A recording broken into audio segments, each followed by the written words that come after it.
Novel محبت سے خدا تک کا سفر، تحریر مہوی صدیق، قسط نمبر 31۔ آپ اس وقت یہاں کیوں آئی ہیں؟ زرار بنا کسی لگی لپٹی کے نخوت آمیز انداز میں گویا ہوا۔ دراصل بیٹا مجھے ایک کاپی پینسل چاہیے تھی، گھر میں اس وقت آپ اسٹڈی کنٹینیو کر رہے ہیں، اس لیے مجھے لگا آپ کے پاس مل جائے گی۔ اس کے سخت لہجے پر فاطمہ اہانت کے مارے سرخ پڑ گئی، مگر پھر خود کے اعصاب پر قابو پانے کے بعد تھوک نگلتے اپنے مخصوص نرم لہجے میں گویا ہوئی، ابھی دیتا ہوں۔ زرار کی آنکھوں میں اس وقت عجب سختی چھائی ہوئی تھی، اسے اپنا آپ غلط ثابت ہونا ایک آنکھ نہیں بایا تھا، اس لیے فاطمہ کو دیکھتے ہی اکھڑ انداز میں گویا ہوا۔ زرار نے بستر سے اٹھتے سائڈ ٹیبل میں سے کاپی پینسل نکالتے فاطمہ کے ہاتھ میں تھمانے کی بجائے پاس موجود اسٹڈی ٹیبل پر رکھ دی۔ فاطمہ کو بے اختیار اپنی عادت یاد آ گئی، وہ بھی تو عفان کو ایسی ہی چیز پکڑاتی تھی۔ اس منظر کو یاد کرتے اس کے لب بساطہ دھیمے سے مسکرا اٹھے۔ تھینک یو سو مچ بیٹے، کیا میں یہاں تھوڑی دیر بیٹھ کر اپنا کام کر سکتی ہوں؟ فاطمہ نے باہر جانے کی بجائے پاس موجود کرسی پر بیٹھنے کی اجازت طلب کی۔ اوکے۔ زرار اس کے چہرے کی پاکیزگی اور شفافیت کو دیکھتے اس کی بات رد نہیں کر پایا۔ وہ بمشکل بات میں سر ہلاتے پھر سے بیڈ پر جا کر اپنا کام کرنے میں محو ہو گیا۔ زرار کی چور نگاہیں اسے فاطمہ کے معصوم چہرے پر یقین کرنے کو کہہ رہی تھیں، مگر وہ بار بار اپنا سر نفی میں جھٹکتے خود کی ان سوچوں کو خیر بات کہے جا رہا تھا۔ کچھ ہی دیر میں فاطمہ نے پیج پر لکھنے کے بعد اس پیج کو نوٹ بک سے علیحدہ کرتے اپنے ہاتھ میں فولڈ کر دیا۔ آپ ابھی تک جاگ رہے ہیں؟ فاطمہ کمرے کے دروازے کے پاس جا کر اچانک واپس پلٹی اور پھر شیریں انداز اپناتے وال کلاک سے نظریں ہٹانے کے بعد زرار کے ستے چہرے پر مرکوز کر لی۔ نیند نہیں آ رہی تھی اس لیے، اور ہاں پلیز آپ بار بار مجھے مخاطب مت کیا کریں۔ بات کے آخر میں زرار کا لہجہ خشک پڑ گیا تھا۔ اگر آپ کو میری کوئی بات بری لگی ہے تو اس کے لیے I'm sorry بیٹے۔ فاطمہ نے پورنم نگاہوں سمیت اپنی ناکردہ غلطی کی معافی مانگتے اپنا چہرہ تھوڑا نیچے جھکا لیا۔ فاطمہ کے بھیگے لہجے میں معذرت کرنے پر زرار کو ایک دم شرمندگی نے آن گھیرا۔ وہ بنا کچھ کہے ضبط کے چکر میں اپنی مٹھیاں بھینچے ایک پل کے لیے اپنی آنکھوں کو شدت سے موند گیا۔ اگر آپ کو نیند نہیں آ رہی تو یہ بک پڑھنے سے ہرگز نہیں آئے گی۔ اگر آپ وضو کرنے کے بعد 2 رکعت نماز ادا کرتے اپنے رب کے حضور سجدہ ریز ہوں گے نا تو آپ کا رب آپ کو سکون میسر کر دے گا انشاءاللہ۔ فاطمہ نے آگے بڑھتے اس کے سر پر ہاتھ رکھے اسے اپنی ممتا کے شفقت بھرے لمس سے آشنائی کروائی۔ I'm very sure about that. Just try this one. زرار کی بند آنکھیں ایک جھٹکے سے کھل گئی۔ اب وہ اپنا جھکا سر اٹھائے اسے ہی بغور دیکھنے لگا، مگر فاطمہ اپنی بات کہہ کر وہاں زیادہ دیر رکی ہی نہیں، لمبے لمبے ڈھک بھرتی کمرے سے باہر چلی گئی۔ اس کے جانے کے بعد بھی زرار کو اپنی سماعتوں میں فاطمہ کی شیریں آواز بازگشت بن کر سنائی دیتی رہی۔ بالآخر وہ ہار مانتے اٹھ کر واش روم میں وضو کرنے چلا گیا۔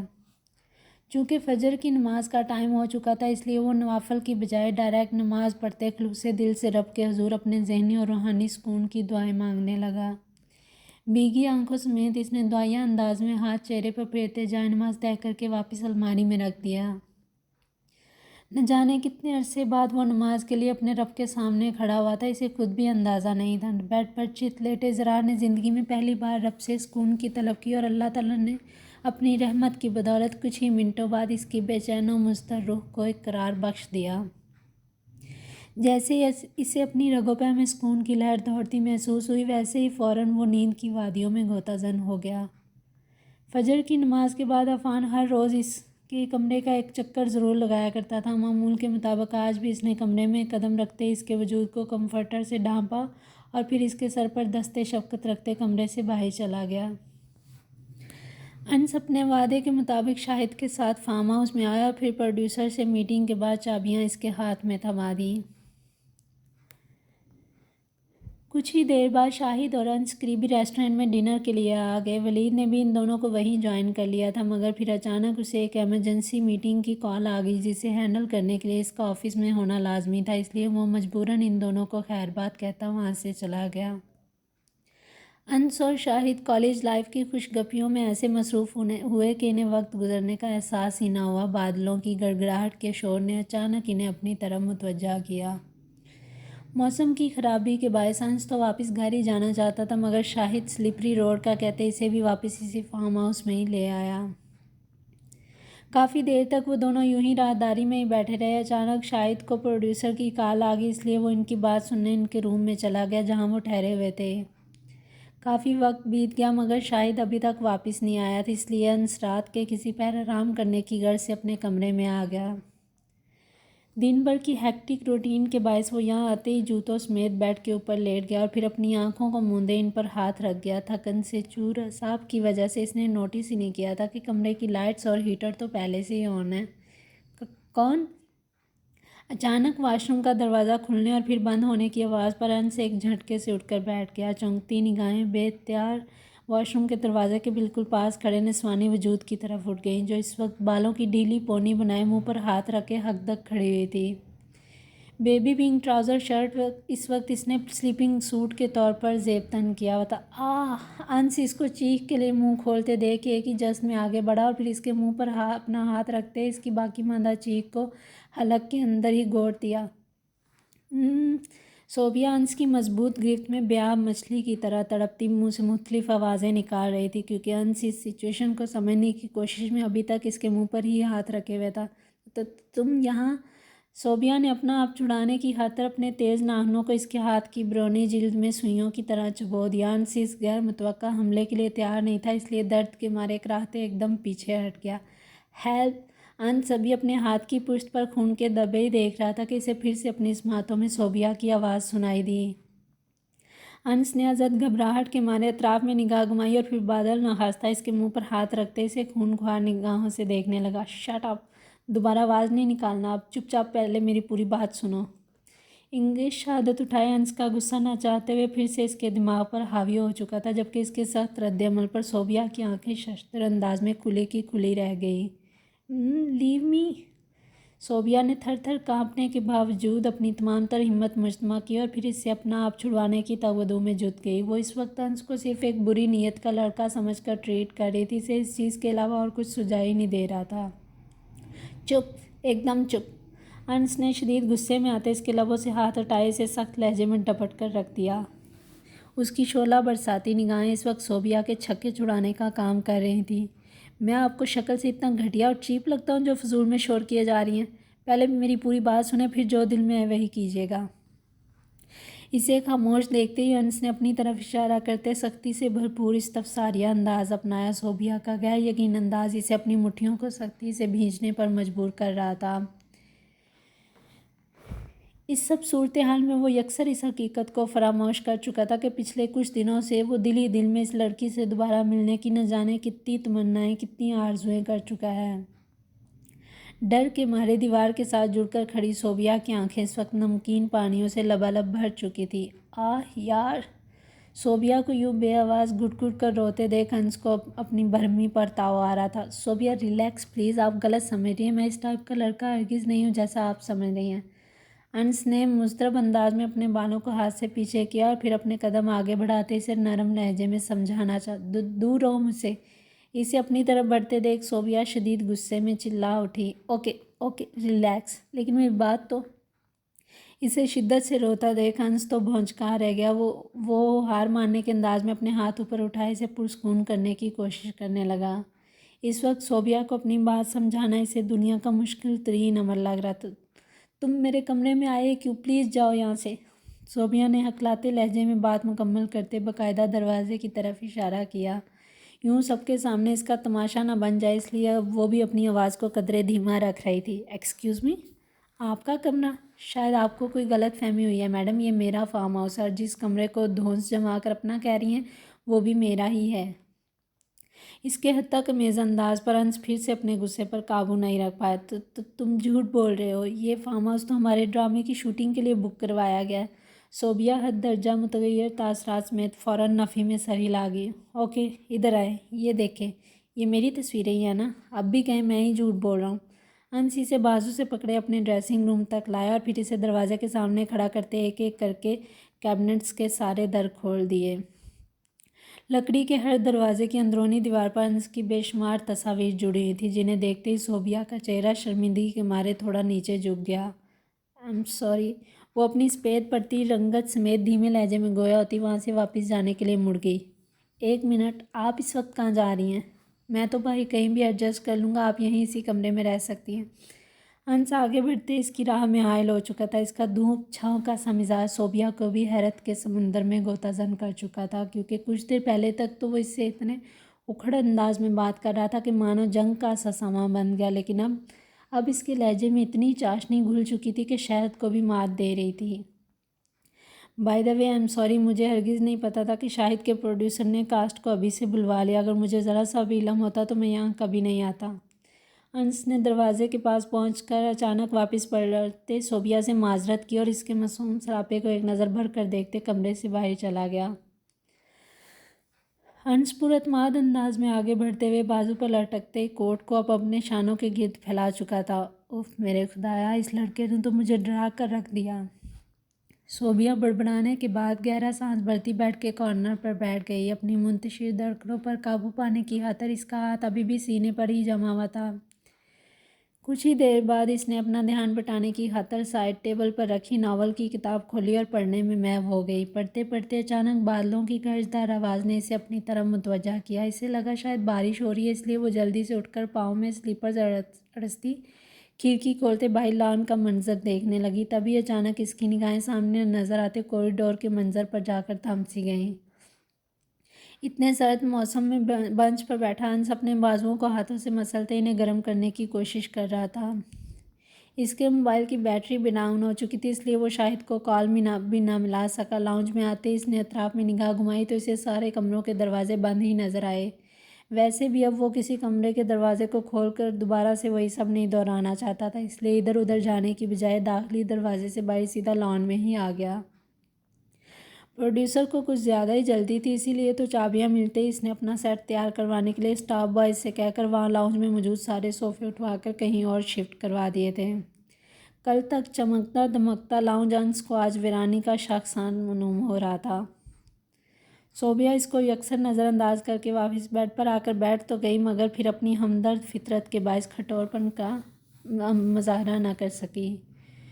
کچھ ہی دیر بعد وہ گرم شال اوڑھتی کمرے سے باہر آ گئی۔ نچلے فلور پر قدم رکھتے اس نے اپنی پرسنل شیف کو فون کرتے چائے بنانے کا کہا اور پھر خود لاؤنج میں آ کر بے مطلب گول چکر کاٹتی پورے فارم ہاؤس کا سرسری معائنہ کرنے میں لگ گئی۔ فارم ہاؤس انتہائی خوبصورت اور وسیع احاطے پر مشتمل تھا۔ داخلی دروازے کے سامنے ایک بڑا ہال تھا جس کے دونوں اطراف موجود سیڑھیاں اوپری فلور کی طرف جا رہی تھیں۔ ہال کے آس پاس مختلف کمرے تھے۔ اس فارم ہاؤس کی سب سے پرکشش چیز یہاں موجود دروازوں کا نفیس ڈیزائن ہی تھا۔ رینوویٹ کرواتے ہوئے انس نے یہاں کی ہر چیز اپنی سوچ کے مطابق ہی تیار کروائی تھی۔ دائنی جانب ایک کچن تھا، وہ بھی کسی بڑے ہال سے کم نہیں لگ رہا تھا۔ اطراف میں دیکھتے اچانک اس کی نگاہیں لاؤنج کے وسط میں لگے شیشے کے فانوس کی طرف اٹھ گئیں۔ اس میں جگمگاتی رنگین روشنیاں عجب دلکشی کا سامان پیدا کر رہی تھیں۔ فرش پر لگا ماربل کا پتھر ابھی تک ویسے ہی چمک رہا تھا۔ دیواروں پر لگی مختلف رنگوں پر مشتمل پینٹنگ اس فارم ہاؤس کی زینت و آرائش میں مزید اضافے کا سبب بن رہی تھیں۔ صوبیہ بی بی، یہ آپ کی چائے۔ صوبیہ صراحتی نگاہوں سمیت ابھی فارم ہاؤس کی خوبصورتی کو ہی دیکھ رہی تھی، جبھی اسے اپنے عقب سے ملازمہ کی آواز سنائی دی۔ ملازمہ نے خوش دل مسکراہٹ چہرے پر سجائے چائے کا مگ صوبیہ کے ہاتھ میں تھما دیا۔ Thank you and sorry aunty, رات کے اس پہر آپ کو ڈسٹرب کیا۔ صوبیہ کو کوکنگ بالکل نہیں آتی تھی، اس نے آج تک کچن میں کبھی جھانک کر بھی نہیں دیکھا تھا، چائے بنانا تو پھر بہت دور کی بات تھی۔ ارے نہیں بیٹا، میں تو ابھی جاگ ہی رہی تھی، میری بیٹی کا فون آیا ہوا تھا، وہی سن رہی تھی۔ ملازمہ نے اسے خود کے لیے نادم ہوتے دیکھا تو فوراً تسلی بخش جواب دے دیا۔ صوبیہ کی نرم دل طبیعت پر وہ خود بھی دھیمے سے مسکرائے بنا نہ رہ سکی۔ کاشان صاحب نے بچپن سے لے کر اب تک اس کے کھانے پینے کی ذمہ داری اسی ملازمہ کو سونپ رکھی تھی، اس لیے وہ اس کی ہر ایک عادت سے بخوبی واقف تھی۔ جب بھی صوبیہ کو کہیں جانا ہوتا تھا وہ انہیں اپنے ساتھ لازمی رکھتی تھی۔ اس بار فلم کی شوٹنگ آؤٹ آف سٹی تھی، اس لیے وہ انہیں اپنے ساتھ یہیں فارم ہاؤس میں لے آئی تھی۔ اب آپ سو جائیں جا کر۔ صوبیہ نے انہیں سونے کا حکم صادر کیا تو وہ اس بات میں سر ہلاتے وہاں سے چلی گئیں۔ صوبیہ کے قدم بے اختیار داخلی دروازے کی جانب بڑھ گئے۔ یہ لیں چائے۔ انس برستی بارش کو ہی ساکت نگاہوں سے دیکھ رہا تھا، جبھی صوبیہ نے ہاتھ میں موجود کپ اس کے سامنے لہراتے اسے اپنی طرف متوجہ کر لیا۔ چائے؟ میرے لیے؟ آپ نے بنائی؟ چائے کو دیکھتے انس نے حیرت کے مارے چونکتے ہوئے ایک ساتھ کئی سوال داغ دیے۔ میرا دماغ نہیں خراب جو تمہارے لیے چائے بناتی پھروں، یہ تو میری شیف نے مجھے دی تھی، میرا دل نہیں چاہ رہا پینے کا، اس لیے میں نے کہا ضائع ضرور کرنی ہے، تم پی لو، یہاں باہر ویسے بھی کافی سردی ہو رہی ہے۔ صوبیہ نے نگاہیں چراتے بمشکل اس کی بات کا جواب دیا۔ چائے کا مگ تھامے انس کے سفید جھوٹ پر آہستگی سے مسکراتے نفی میں سر جھٹک گیا۔ اس کڑاکے کی سردی میں یہ گرم چائے اسے کافی بھلی معلوم ہو رہی تھی۔ آج سے پہلے تک اسے چائے پینا کچھ خاص پسند نہیں تھا، مگر آج صوبیہ کی دی گئی چائے اسے خوشگوار احساس میں مبتلا کر چکی تھی۔ تھینک یو سو مچ، ویسے جھوٹ کافی اچھا بول لیتی ہیں آپ۔ انس چائے کا خالی مگ سامنے میز پر رکھتے معنی خیزی سے مسکرا رہا تھا۔ اپنا جھوٹ پکڑے جانے پر صوبیہ ایک دم سٹ پٹاہٹ کا شکار ہو گئی۔ تو اس میں کیا ہے؟ تم نے میرے آرام کے لیے اپنا کمرہ چھوڑا، میں نے تمہارے لیے چائے بنا دی، حساب برابر۔ صوبیہ خود کے اعصاب پر قابو پائے ڈٹائی سے کہتی بارش کے قطروں کو اپنے ہاتھوں میں لیے اپنے منہ پر چھینٹے مارنے لگی تھی۔ اس وقت اسے بارش کے قطروں کے ساتھ کھیلنا کافی اچھا لگ رہا تھا۔ انس چند ایک قدموں کی دوری پر کھڑا اس دل فریب منظر کو ہی مبہوت نگاہوں سے دیکھ رہا تھا، تبھی اچانک بادلوں کی گرجدار آواز پر صوبیہ ڈر کے مارے تھوڑا پیچھے ہٹ گئی۔ یوں اچانک پیچھے ہٹنے پر اس کے بازو بے اختیار انس کے مضبوط سینے سے ٹکرا گئے۔ Relax, are you all right? Anas نے اسے بازوؤں کا سہارا دیتے بے اختیار سیدھا کھڑا کر دیا۔ اس کے بھیگے چہرے میں بھی انس اس کے چہرے کی اڑتی رنگت واضح محسوس کر سکتا تھا۔ صوبیہ اس کے ہاتھ میں اپنی گرم شال تھمانے کے بعد بنا کچھ کہے تیز تیز قدم اٹھاتی داخلی دروازے سے اندر چلی گئی۔ سیڑھیوں کے زینے طے کرتے اس کا دل ابھی بھی سوکھے پتے کی مان لرز رہا تھا۔ ازد گھبراہٹ کے مارے کمرے میں آتے ہی اس نے بیڈ پر لیٹتے خود پر اچھی طرح کمفرٹر اڑا لیا۔ اس کی آنکھوں کے سامنے بار بار وہی منظر عکس بن کر لہرا رہا تھا جب انس نے بازو استحکام سے گرنے سے بچایا۔ یہ سوچ ہی اس کے حواس چل کرنے کے لیے کافی تھی، اس لیے وہ اپنا دھیان بٹانے کی خاطر تمام لائٹس آف کرتی آنکھوں کو موندے سونے کی کوشش کرنے لگی۔ دوسری جانب انس پرسوچ انداز میں بینچ پر بیٹھا ابھی تک اسی شال کو ہی دیکھے جا رہا تھا۔ اب تک کی تینوں ملاقاتوں کو یاد کرتے اس کے سنجیدہ چہرے پر بھی دھیمی مسکان در آئی۔ بارش رکتے ہی انس شال کو کندھوں پر پھیلائے پورچ کی طرف بڑھنے لگا۔ کار سٹارٹ کرتے بے اختیار اس کی نگاہیں اوپری پورشن کی طرف اٹھ گئیں۔ یہاں سے اس کے کمرے کی کھڑکی واضح نظر آ رہی تھی۔ مس صوبیہ، شاہد نے بالکل پرفیکٹ کمرہ چنا ہے آپ کے لیے۔ انس کی منتشر دھڑکنیں پھر سے صوبیہ کا راگ الاپنا شروع ہو چکی تھی۔ شال کو ایک نظر دیکھنے کے بعد اب وہ چہرے پر دھیمی مسکراہٹ سجائے گھر واپسی کے راستے پر گامزن ہو چکا تھا۔ فاطمہ چونکہ اپنی کتابوں کی لسٹ تو صبح زرار کے کمرے میں ہی بنا چکی تھی، اس لیے آج وہ ڈرائیور کی ہمراہی میں ایان کے گھر آ گئی۔ یہاں اس کی الماری میں ابھی کچھ کتابیں ایسی تھیں جنہیں پڑھنا باقی تھا۔ وہ ملازم سے انیکسی کی چابی لینے کے بعد دروازہ کھولتی انیکسی کے اندر آ گئی۔ یہاں کی ہر چیز میں اسے آمنہ بیگم کی خوشبو رچی بچی محسوس ہو رہی تھی۔ آمنہ بیگم کے کمرے کو دیکھتے اس کی آنکھوں سے بے اختیار آنسو جاری ہو گئے۔ شفا اور ایان اس وقت ڈیوٹی پر تھے، ورنہ وہ دونوں اسے اس حال میں اکیلا کبھی نہیں چھوڑتے۔ اگر انہیں اس کی آمد کا پہلے سے ہی پتہ چل جاتا تو وہ یقیناً گھر پر ہی رک جاتے۔ زینی اسی وجہ سے اس کے ساتھ آنا چاہ رہی تھی، مگر فاطمہ نے زرار کے گھر پر اکیلا ہونے کی توجیہ پیش کرتے اسے یہاں آنے سے منع کر دیا۔ چلو بھئی فاطمہ، کچھ کام ہی کر لیتے ہیں۔ فاطمہ کو یہاں آئے تقریباً 1 گھنٹے سے بھی زیادہ کا وقت بیت چکا تھا۔ اطراف میں طائرانہ نگاہ گھماتے اس نے اپنے دوپٹے کو بے ترتیب انداز میں بیڈ پر پھینکا اور پھر اسٹول کو الماری کے بالکل سامنے رکھنے کے بعد اس پر چڑھتی ساری کتابیں نکالتے بیڈ پر جمع کرنے لگی۔ انیکسی چونکہ کافی دنوں سے یوں ہی بند پڑی تھی، اسی لیے الماری میں گرد کی ایک تہہ جم چکی تھی۔ ڈسٹ الرجی کی وجہ سے اس کو بار بار کھانسی آ رہی تھی۔ اس کی گھنی سیاہ رنگ پلکیں اس وقت مٹی سے اٹی ہوئی لگ رہی تھیں۔ فاطمہ ایک فالتو کپڑا پکڑے الماری کے ساتھ ساتھ کتابوں کو صاف کرنے کے بعد ہی بیڈ پر رکھ رہی تھی۔ اچانک 2-3 بھاری کتابوں کو ایک ساتھ پکڑنے کے چکر میں اس کے پاؤں کا توازن بگڑ گیا۔ اس سے پہلے کہ وہ کمر کے بل نیچے گرتی، کمرے کے اندر آتے عفان نے ایک ہی جست میں آگے بڑھتے اسے زمین بوس ہونے سے بچا لیا۔